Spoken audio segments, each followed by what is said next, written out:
2019년 부활절 아침입니다. 해마다 부활절을 맞이할 때마다 제가 우리 성도님들에게 묻는 게 있습니다.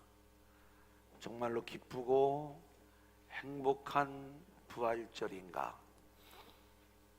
우리가 부활신앙이 무엇인가를 정확히 알지 못하면 우리는 이 부활절 새벽에 우리가 모여서 주님의 부활을 축하해 드리는 날로, 그리고 주님이 부활하셨지만 그 부활이 나하고는 큰 연관성이 없는 그러한 일로 우리가 부활절 아침을 맞이할 수가 있어요. 부활절 메시지를 전할 때에도 예수님이 부활하셨다라고 하는 수많은 증거들, 여러분 한번 생각해 보세요. 우리가 뭔가 비디오나 동영상 같은 것으로 주님이 부활하는 그 장면을 몰래카메라를 미리 설치해 놨다가 그 장면을 눈으로 볼 수 있게끔 증명해 보이는 그러한 증명이라면 혹시 믿을 수 있을지 모르겠습니다. 근데 많은 메시지들이 빈 무덤을 봐라, 주님이 부활하신 게 아니냐, 수많은 부활의 증인들의 증언을 들어보아라, 주님이 부활하셨다, 그렇게 이야기를 하면서 부활의 역사성에 초점을 맞추고, 그리고 믿지 않는 자들에게 부활은 역사적, 과학적 사실임을 이야기하고 그것을 변호해 주는 데에 부활절 신앙의 중점을 두고 있는 것들을 보게 되는 거예요. 그게 우리와 무슨 상관이 있느냐? 그 부활의 신앙이라고 하는 것은 그냥 우리가 관념적으로 내 마음에 주님이 다시 찾아오시는 관념적 부활도 아니고, 우리가 열심히 논리적으로, 역사적으로, 과학적으로 증명해 보이는 그것이 부활절 신앙이 아니고, 하나님이 우리에게 말씀하시는 이 부활 신앙이라고 하는 것은 그 주님의 부활로 말미암아 우리에게도 부활의 승리와 축복이 찾아왔는데, 십자가를 지시고 부활하신 우리 주님을 영접한 자들은 이 땅에서 부활의 생명과 승리를 누리며 살아갈 수 있는 자가 되었다는 현재적 부활의 신앙을 우리는 가져야 되는 거예요. 그래야 그 부활이 나의 사건이 되는 거고, 내 안에서 같이 일어나는 영적 실제가 되는 것이고요. 이것을 알고 누릴 수 있는 자만이 마음속에서 정말로 이 부활이 승리요 축복이구나 하는 것들을 알 수가 있는 거예요. 그래서 우리는 부활절에 이렇게 인사를 합니다. 성금요일에는 좋은 금요일이다, 그래서 굿 프라이데이 이렇게 이야기를 해요. 그런데 부활절은 정말로 행복한 부활절, 그래서 해피 이스터 이렇게 인사를 합니다. 혀는 새벽이라 더 안 돌아가겠지만 우리 옆에 있는 분들하고 한번 같이 인사해 보겠습니다. 해피 이스터. 자, 부활 신앙이 무엇인가를 알아야 우리가 이 해피 이스터를 인사할 수 있는 거예요. 오늘 설교의 제목은 세 가지 질문입니다. 우리가 진짜 해피 이스터가 되려면 이 세 가지 질문을 우리가 부활하신 주님으로부터 받아야 되는 거예요. 그리고 이 질문에 대한 대답으로 우리 안에 참된 부활 신앙이 있는가를 돌아보아야 되는 거예요. 오늘 본문의 이야기는 디베리아 호수에서 제자들을 만나시는 우리 주님의 이야기로 시작을 하고 있어요. 제자들이 디베리아 바다, 다른 말로 갈릴리 바다에서 또다시 고기를 잡고 있는 거예요. 우리는 흔히 이 장면을 가지고 예수님의 십자가와 부활 이후에 오늘 분명히 주님이 세 번째로 제자들에게 나타나신 사건이고, 그리고 주님 부활의 이야기를 제자들이 직접 목격도 하고, 그리고 그 신앙을 가지고 있는데 왜 또다시 물고기를 잡고 있느냐? 신앙이 무너져서 옛 직업으로 돌아간 그 모습으로 생각을 하면 곤란합니다. 왜냐하면 부활하신 주님의 새로운 사역의 출발점이 다시 갈릴리에서 시작되는 의미를 가지고 있기 때문에 그런 거예요. 그래서 이 갈릴리라고 하는 곳은 주님이 십자가에 달리시기 전부터 내가 죽고 나서 3일 만에 부활할 터인데, 그러면 갈릴리에서 우리가 함께 만나자, 주님이 이미 말씀을 해 놓으셨기 때문이죠. 우리 마태복음 28장 10절 같이 읽어볼까요? 시작. 예수께서 이르시되 무서워하지 말라. 가서 내 형제들에게 갈릴리로 가라 하라. 거기서 나를 보리라 하시니라. 자, 마태복음 26장 31절 32절입니다. 시작. 그때 예수께서 제자들에게 이르시되 오늘 밤에 너희가 다 나를 버리리라. 기록된 바 내가 목자를 치리니 양의 떼가 흩어지리라 하였느니라. 그러나 내가 살아난 후에 너희보다 먼저 갈릴리로 가리라. 자, 우리 주님이 이렇게 갈릴리로 가시는 거예요. 이 갈릴리는 십자가와 부활의 사건에 있어서 예수님과 제자들이 만나기로 한 장소였던 거지요. 물론 이 갈릴리는 단순히 어떤 지역적 의미로 말씀해 주기보다는 이 갈릴리가 가지고 있는 영적 의미에 우리가 초점을 맞추어야 되겠죠.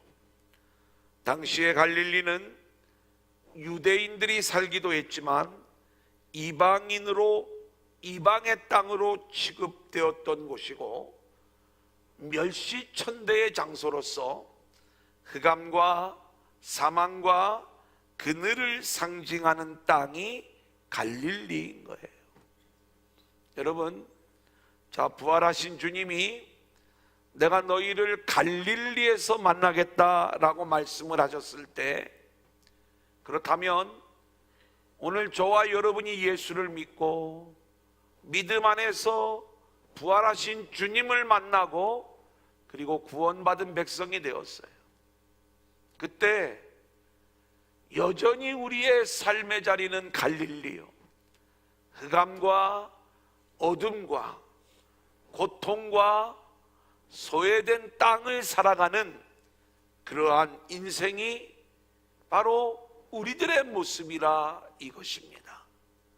그렇게 흑암과 사망과 그늘의 땅 갈릴리를 살아가는 저와 여러분에게 부활하신 주님이 찾아오셔서 그 땅에서 이제는 영원한 영광의 나라, 하늘의 삶을 살아가는 그 비밀을 알려주시겠다는 거예요.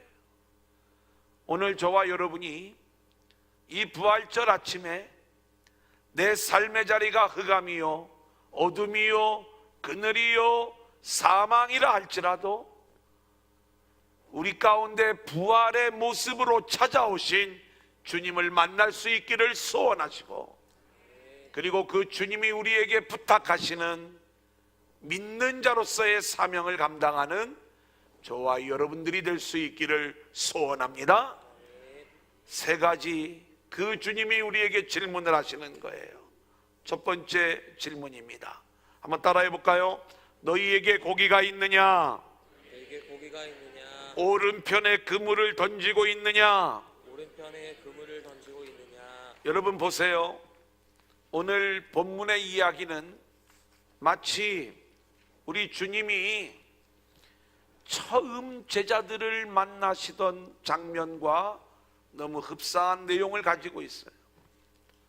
밤새도록 고기를 잡았지만 잡은 고기가 없어 허탈해하고 있을 때에 우리 주님이 깊은 곳으로 가서 그물을 내려 고기를 잡으라고 이야기할 때 그 말씀에 순종하여 깊은 곳에 그물을 내렸더니 그물이 찢어질 정도로 많은 고기가 잡힌 거예요.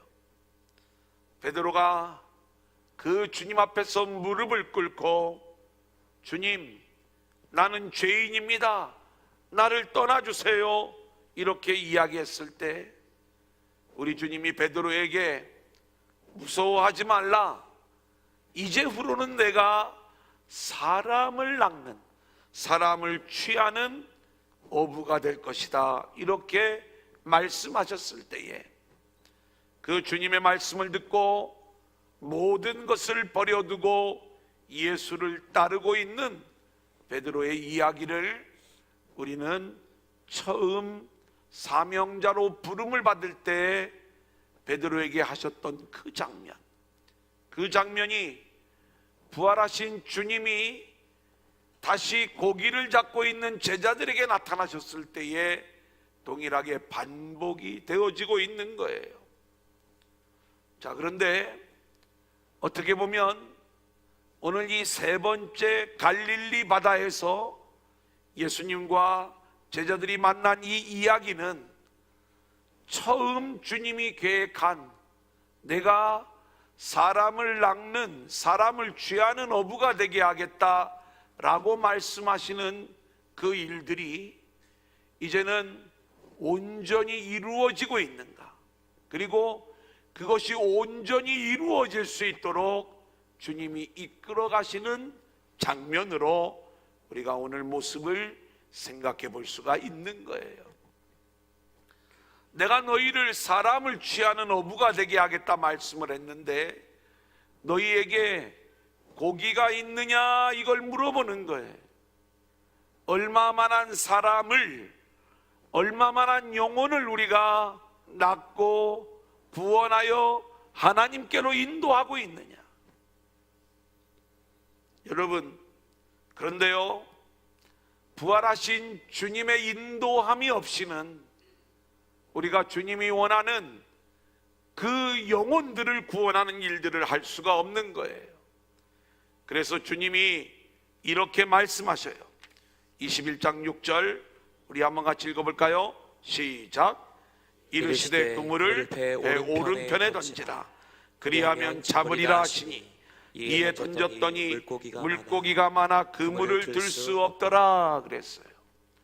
여러분, 우리가 배 오른편에 그물을 던져라 말씀하시는 이 주의 음성의 의미를 우리가 알기를 원하는데, 주님이 우리에게 찾아오셔서 하시는 말씀이 너희에게 내가 구하는 영적인 열매, 그렇게 한 영혼 한 영혼들을 구원하고 세워가기를 원하는 그 열매가 너희에게 있느냐 이것을 물어보았을 때 없습니다. 제자들이 대답을 해요. 그때 주님은 배 오른편에 그물을 던져야 돼, 오른편의 이야기를 우리에게 말씀해 주고 있는 거예요. 여러분, 오늘 말씀은 여전히 옛날 직업으로 돌아가 고기를 잡다가 실패했는데 주님을 만나서 다시 고기를 많이 잡게 되었다는 처음 이야기의 반복이 아니에요.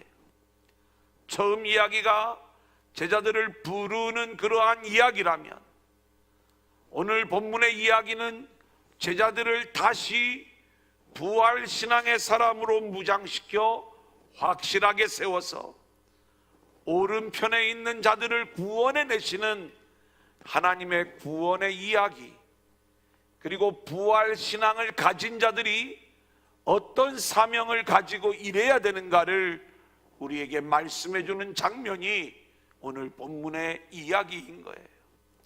그래서 우리는요, 우리의 오른편이 어디인가를 알아야 돼요. 이거는 알레고리적으로 말씀을 드리는 게 아니라 성경은 분명히 오른편과 왼편을 구분하고 있어요. 양과 염소의 비유를 보면 오른편은 양들이 있는 곳이고 하나님 나라를 유업으로 받을 자들이 있는 곳이, 왼편은 염소가 있어요. 여기는 다 생명록에 그 이름이 기록되지 못하고 결국 지옥으로 들어갈 그러한 염소들이 있는 곳이 왼편인 거예요. 우리가 어디에 그물을 던져야 되는가? 오른편에 그물을 던지라고 하는 주님 말씀의 의미를 우리가 알아야 되는 것입니다. 여러분, 성경을 보면 너는 구제할 때에 오른손이 하는 것을 왼손이 모르게 하라는 말씀이 있습니다.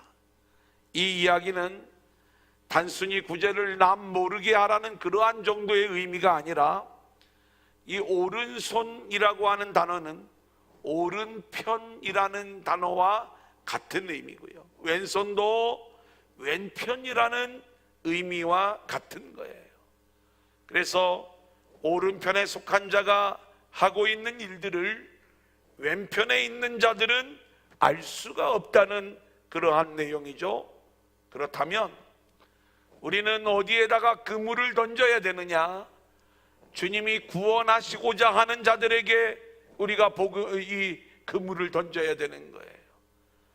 특별히 우리가 복음의 그물을 던질 때에 왼편에 있는 자들은 종교와 율법으로 나오는 자들이고 오른편에 있는 자들은 복음과 은혜로 나오는 그러한 자들이에요. 오늘 주님은 저와 여러분에게 부활절 새벽에 묻고 있는 거예요.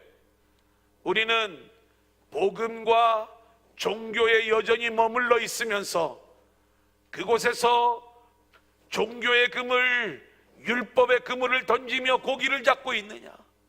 왼편에 그물을 던지고 있느냐? 오른편에 그물을 던지고 있느냐? 오른편은 복음의 그물이요, 은혜의 그물이요, 그리고 여기에 있는 자들을 향하여 우리의 사명을 감당하며 그물을 던지고 있느냐? 오늘 이것을 물어보고 계시는 거예요. 우리는요, 왼편에 아무리 열심히 그물을 던져도 종교와 율법의 그물로는 주님이 원하시는 그 어떤 영혼도 그 어떤 고기도 잡을 수가 없다는 것을 알아야 돼요. 우리가 오른편에 복음과 은혜의 그물을 던져 우리가 이 그물을 들 수 없을 정도로 많은 영혼의 열매를 맺는 저와 여러분들이 될 수 있기를 소원합니다. 두 번째 한번 따라하겠습니다. 잡은 물고기를 세어보아라. 잡은 물고기를 세어보아라. 얼마나 되니? 얼마나 되니? 잡은 물고기를 세어보라는 거예요. 부활하신 주님을 만났다면 우리는 이제는 오른편에 그물을 던져야 돼요. 복음과 은혜의 그물을 던져야 되고, 그리고 복음과 은혜의 사람들을 구원해내야 되는 거예요. 물론 하나님이 하시는 일이죠. 우리는 던지기만 해요. 하나님이 엄청나게 많은 고기를 낚게 하셨는데 그물을 들 수 없을 정도로 그렇게 이 고기를 잡게 되었다는 거예요. 이때 예수님이 사랑하시는 제자가 지금 이 말씀을 하신 분이 주님이시구나 하는 것을 알아봐요. 여러분, 오늘 낮에도 우리가 부활절 말씀으로 같이 나눌 텐데, 부활하신 주님의 행적을 우리가 이게 가만히 보면 부활의 몸을 입으신 우리 주님을 제자들이 단번에 알아보지를 못합니다. 그런데 대부분 대화를 하다가, 그리고 어떤 주님과의 관계 속에서 부활하신 주님이 찾아오신 거구나, 부활의 몸을 입은 그 주님이 육체의 몸을 입으셨을 때와 좀 더 다른 상황인 것을 볼 수가 있어요. 사랑하는 제자가 주님을 알아보았을 때 베드로가 일어나 가지고 벗고 있다가 주님이라 하는 말을 듣고 겉옷을 두른 후에 바다로 뛰어내리는 거예요. 자, 7절 8절 우리 한번 같이 읽어볼까요? 시작. 예수께서 사랑하시는 그 제자가 베드로에게 이르되 주님이시라 하니 시몬 베드로가 벗고 있다가 주님이라 하는 말을 듣고 겉옷을 두른 후에 바다로 뛰어내리더라.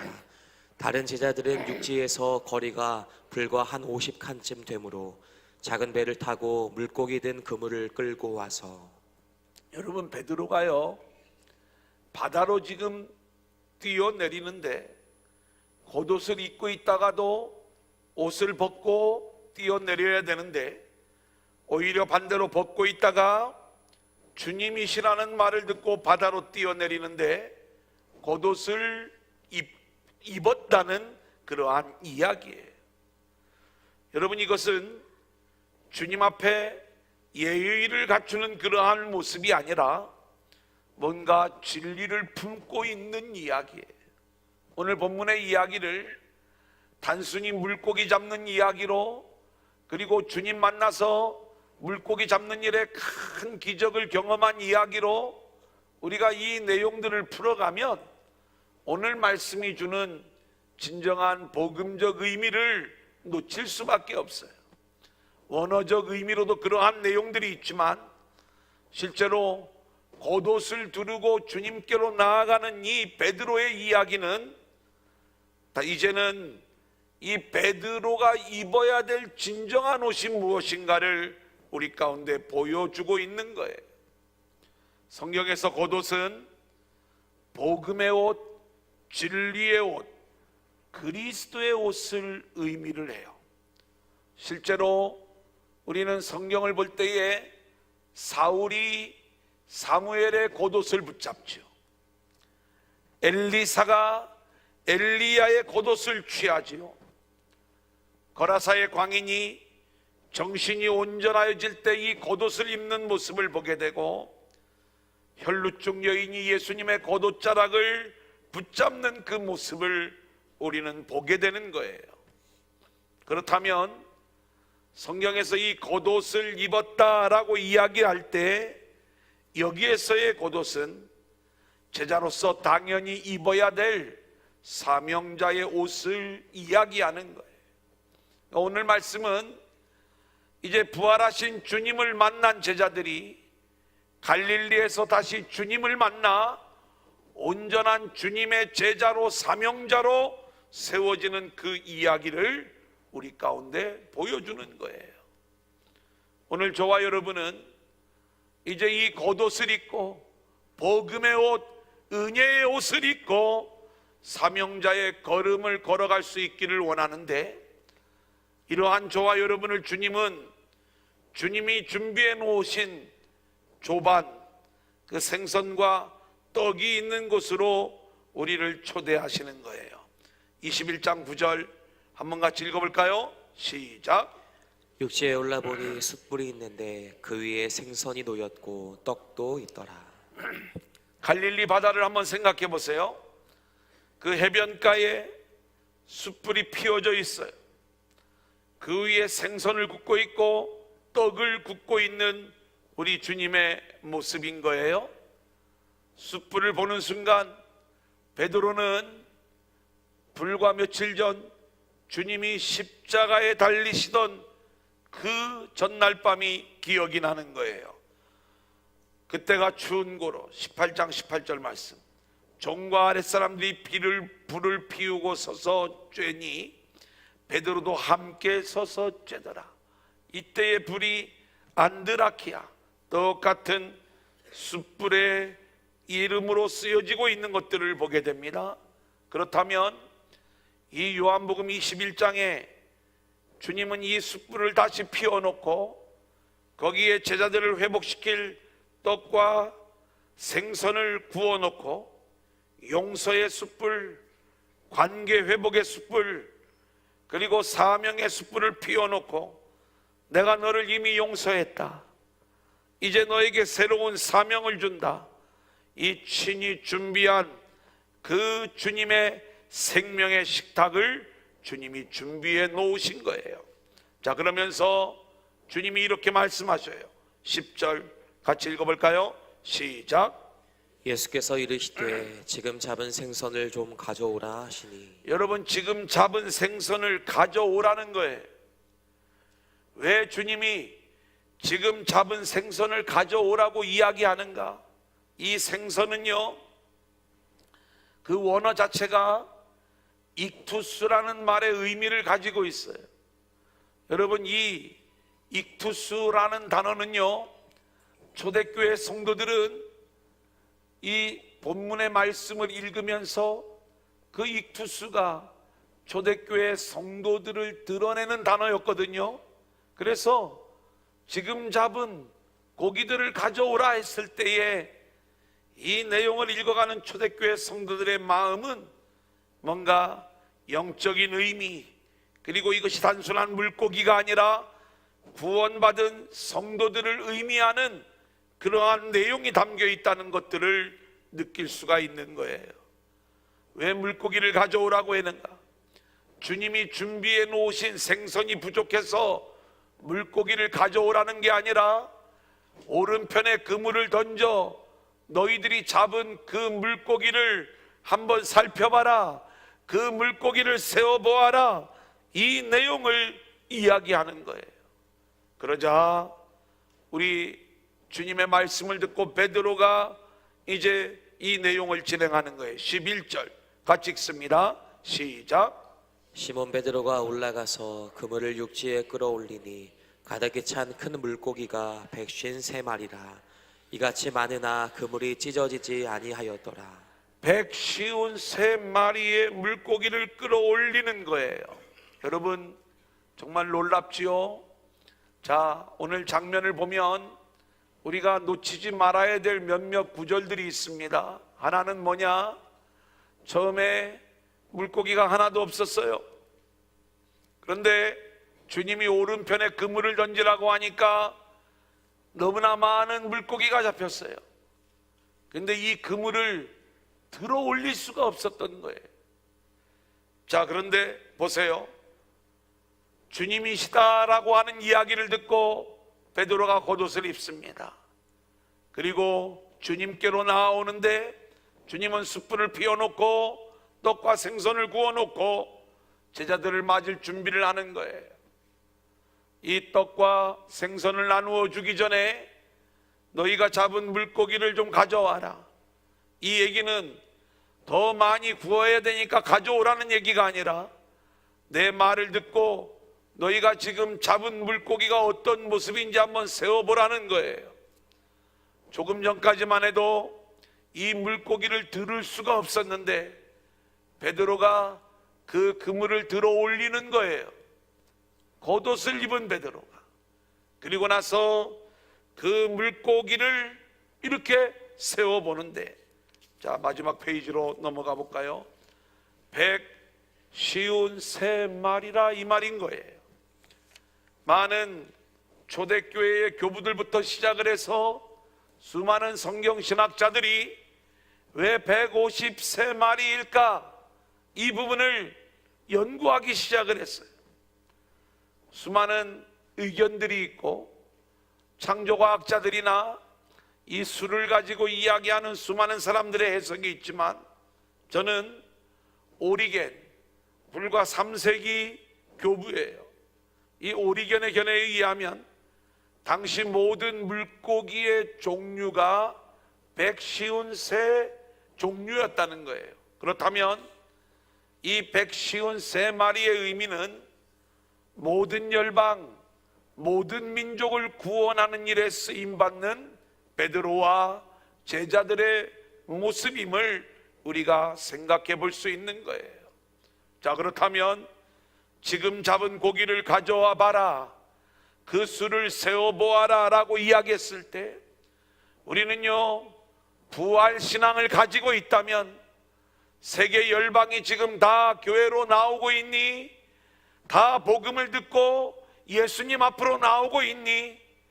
내가 너희들에게 오른편에 그물을 던져 고기를 잡으라 했을 때 오른편에 그물을 던지기만 하면 세계 열방에 있는 내가 선택하고 내가 구원하기로 작정한 모든 자들이 다 이렇게 구원받은 백성이 될 수 있는 거야. 그래서 우리는요, 이 말씀 속에서 땅끝까지 주님이 원하시는 모든 민족, 모든 족속, 모든 열방에게로 나가 복음을 전하고자 하는 이 믿음의 마음을 우리가 가져야 되는 거예요. 두 번째 질문은 바로 이 부분을 우리 가운데 이야기해 주고 있는 거예요. 주님이 우리에게 그런 능력을 주셨어요. 부활하신 주님이 찾아오셔서 우리에게 오른편에 그물을 던지라 말씀하시고 잡은 고기를 가져와 봐라. 우리가 나중에 주님 앞에 갔을 때에 주님이 이 부분을 반드시 확인해 보실 거예요. 우리는 세계 열방의 모든 민족과 모든 종족들에게 복음을 전하는 자들로 세워질 수 있기를 소원합니다. 마지막 세 번째입니다. 한번 따라해 볼까요? 주님이 주시는 조반을 먹고 있는가? 주님이 주시는 조반을 먹고 있는 본문 12절 13절입니다. 시작. 예수께서 이르시되 와서 조반을 먹으라 하시니 제자들이 주님이신 줄 아는 고로 당신이 누구냐 감히 묻는 자가 없더라. 예수께서 가셔서 떡을 가져다가 그들에게 주시고 생선도 그와 같이 하시니라. 우리는 이 장면을 생각해 볼 때 오병이어가 생각이 또 나는 거예요. 떡과 물고기를 떼어주시고 나누어 주시던 우리 주님의 이야기. 오병이어는 단순히 배고픈 군중을 먹인 사건이 아니라 주님에게 나오는 모든 자들을 배불리게 할 수 있는 주님의 모습을 보여준 내용으로 주님은 하늘에서 내려온 생명의 떡이신데 어떤 영혼이든지 주님께 나오기만 하면 이 생명의 떡을 먹고 배부름을 얻을 수 있다는 그 장면을 우리에게 보여주는 거예요. 그런데 이번에는 이 떡과 생선이 숯불에 구워져 있어요. 처음 오병이어와 다른 점이 있다면 숯불에 구워진 떡과 생선이라는 거예요.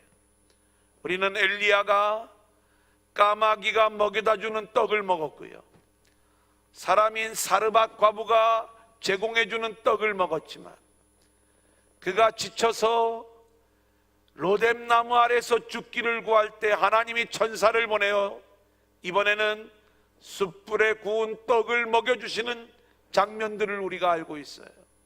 그렇다면 지금 주님은 부활하신 주님이 제자들을 찾아오셔서 이번에는 숯불에 구워서 떡과 생선을 주시는 거예요.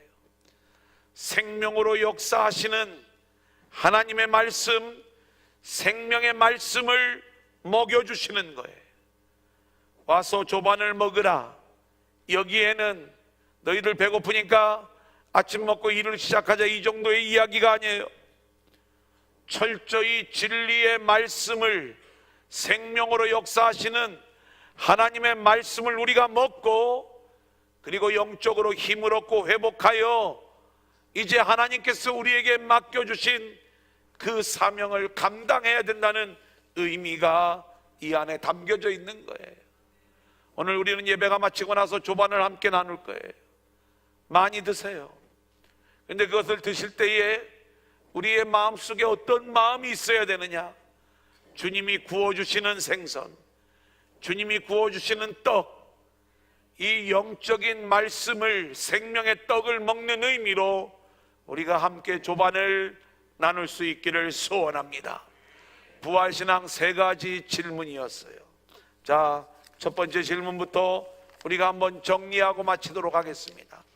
너희에게 고기가 있느냐? 한번 따라합니다. 너희에게 고기가 있느냐?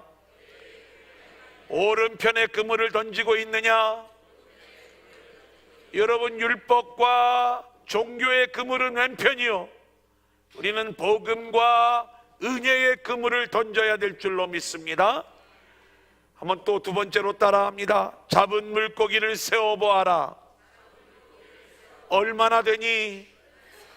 여러분, 세어보니까 153마리요. 모든 종족, 모든 열방을 구원하실 수 있는 그 능력을 하나님이 우리에게 주셨어요. 우리는 땅끝까지 모든 열방을 향해 나아가는 자들로 세워져야 될 줄로 믿습니다. 세 번째 질문이에요. 따라합니다.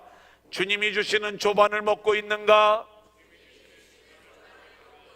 생명의 떡이신 주님, 그리고 살아 역사하시는 주님의 말씀을 우리가 먹고 있는가?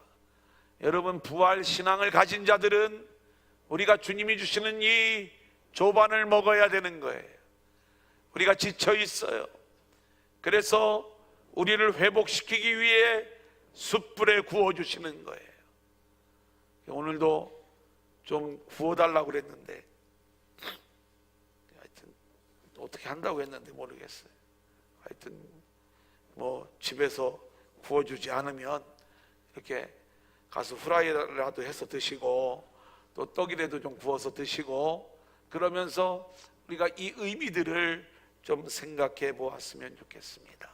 부활절 이 3가지 질문에 우리가 함께 믿음으로 응답하면서 주님 기뻐하시는 믿음의 성도들로 세워질 수 있기를 소원합니다.